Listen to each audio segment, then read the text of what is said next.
So we shall move on to the next presentation now. And this is by Dhanya Rajagopal. And the title is Integrating Cultural Landscape Frameworks with Fishing Coastal Commons. Dhanya is joining us from New York, where she is presently. Dhanya is currently the Program and Communications Associate at the Design Trust for Public Space, a nonprofit based in New York City.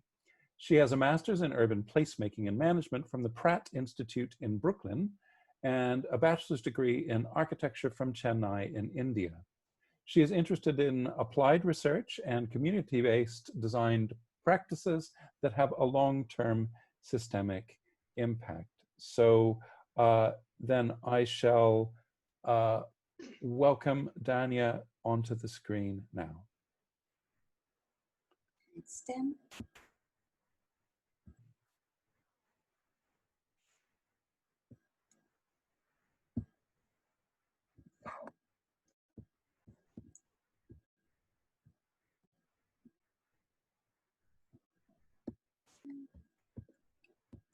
So, hi everyone.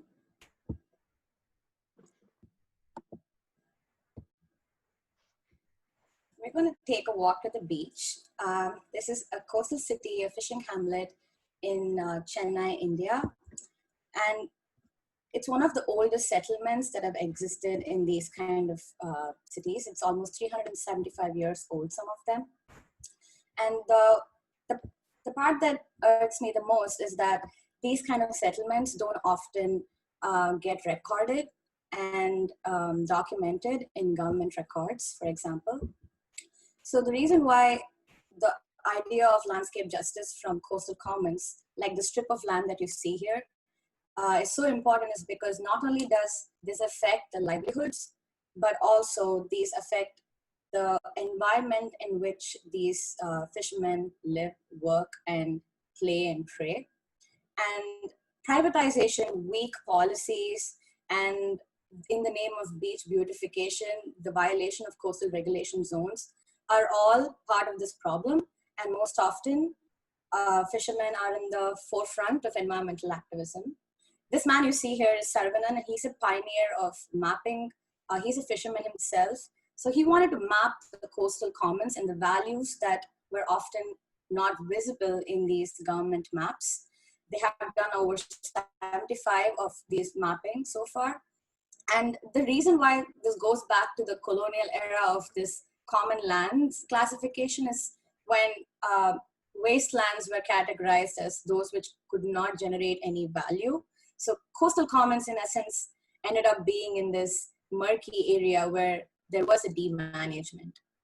So cultural landscapes here plays a role in which you can identify certain elements and values of the landscape, because the landscape itself is a response to the activities of fishing as a way of life. So this made me take a deeper look into the socio-spatial interactions and how that informed the space itself, and what place-based strategies can be applied to legitimize these commons as cultural landscapes. And this is mainly to give the sense of governance from the bottom up and how design can play a role in it. So the participatory mapping aspect of this was also followed by visioning. And unlike the previous one, this is more of a social mapping as opposed to a scientific mapping. And it involved transect walks and photo voice, where children were particularly a huge role in going through the landscape. And as Ostrom said, these common lands often fall under this tragedy of commons theory, but it is exactly because of customary land rights, such as the ones in Kotivakam Kuppam, where they have been able to sustain these resources for generations because of their own common practices. For example, the fair share of resources and the territorial boundaries and respect for the ecosystem are all part of their daily living and rituals. So for example, if there is a turtle that's caught an accident, they mourn for the entire day, and the whole fishing community is on a ban on that day. And most importantly, as a designer or an architect, when you think of doing research, you have to understand how development and design is perceived by these communities.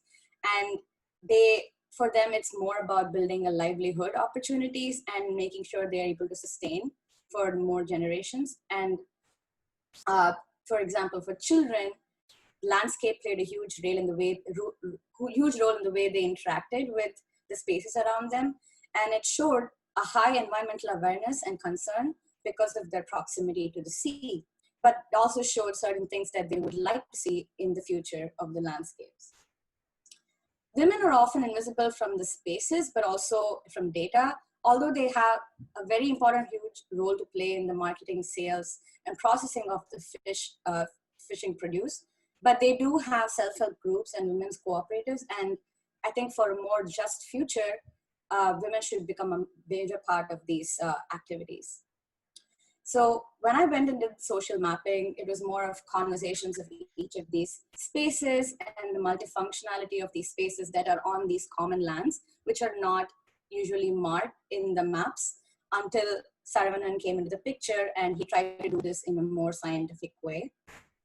So if you understand the overlapping ways in which the boat landing and the market spaces and the sacred markings in the end, which demarcate the village boundaries, these are values that you never get to know unless you speak to these communities.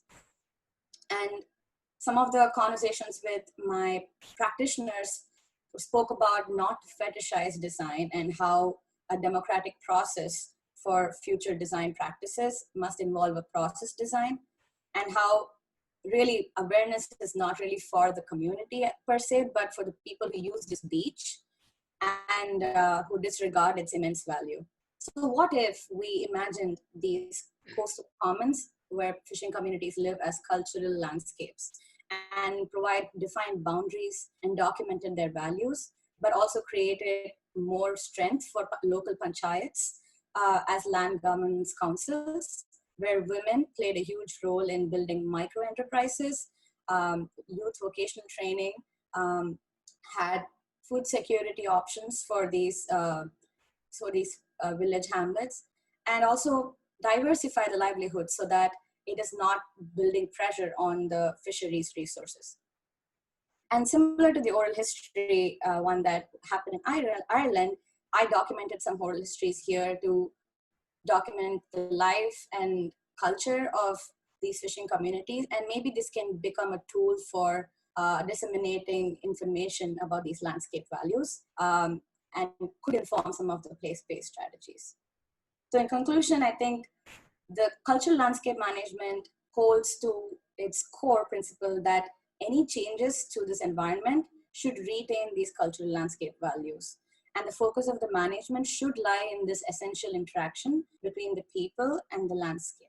So this way, unintended consequences of what we perceive to be development or infrastructure can be largely avoided. And that could inform a more just future. Thanks.